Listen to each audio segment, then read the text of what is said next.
Tyler Gibb, and I spent nearly 4 years drawing, recording, and animating a feature-length movie called Minushi. And I'd like to show you how I did it.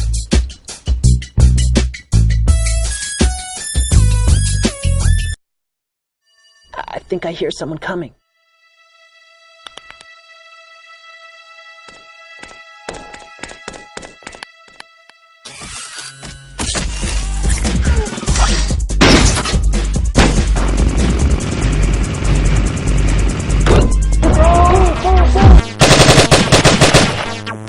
What's wrong with this picture?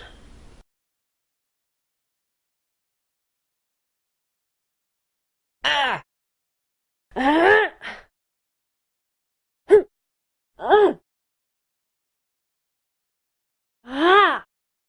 True, there's nothing wrong with the picture, but how can the experience is so much better when you look at it like this?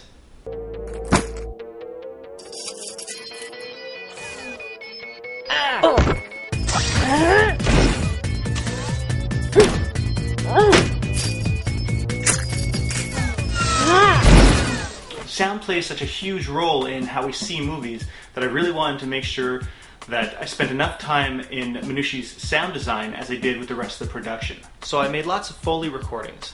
Things like various rustling sounds,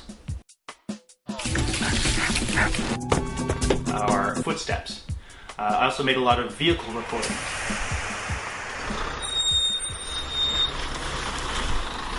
Those are literal examples of recording sounds to match things that are happening on the screen. But for some sounds, you got to be a little more inventive. For instance, I recorded the sound of some pebbles rolling across a floor. Now I use the sound of those pebbles here and there throughout the movie. Whenever you hear a character shift their weight, you hear the pebbles moving under their feet. So if you listen closely, you hear that sound throughout the movie. Another thing I did was I took the sound effects of the pebbles being thrown, moved them into my sound editing program. I was able to take this sound, alter the pitch, and you get this sound.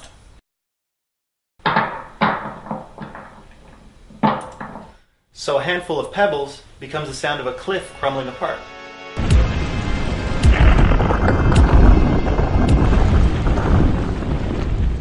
I use a really simple sound editing software. It's so old, in fact, that they stopped making new versions of it probably 10 years ago. All you need for great sound effects is an open mind. You can get lots of different results by mixing sounds together. So you can take the sound of a squeaky office chair, mix it with the sound of a power drill, and you've got the sounds of a robot moving around. Or mix the sound of a vacuum cleaner and a fan to get a hovercraft. The limit really is just your imagination. One of my favorite sound effects is using a wet dish towel, taking some dry pasta wrapped in the towel.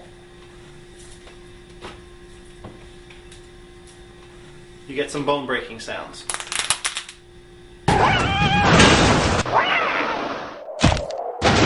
Trixie! Oh, God!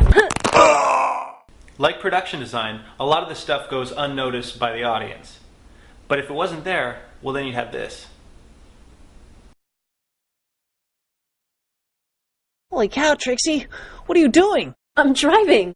But you don't know how to drive? I know.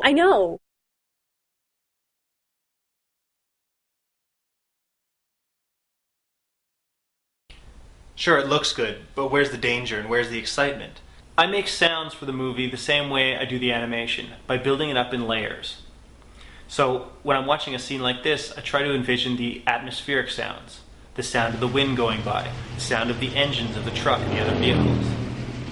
Bandits.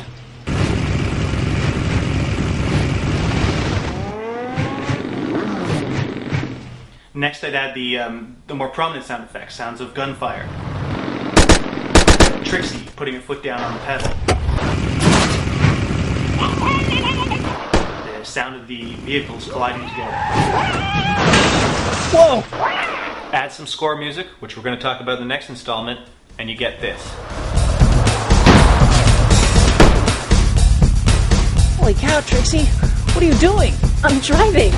But you don't know how to drive? I know.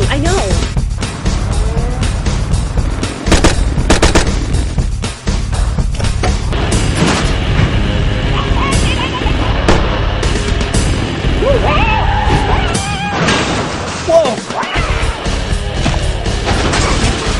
that's what sound brings to a movie. I wouldn't underestimate it. You can get away with a lot visually if you have sound that's really rich and captivating. We can't stay here all night.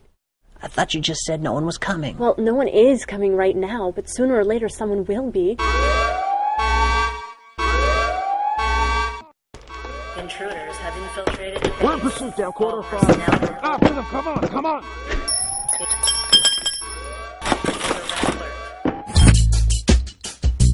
In the next installment, we're going to look at scoring a movie.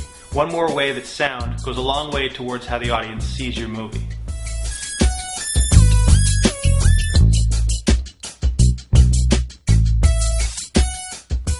There's always lots more to see and hear at Minushi.com. And as always, thanks for watching.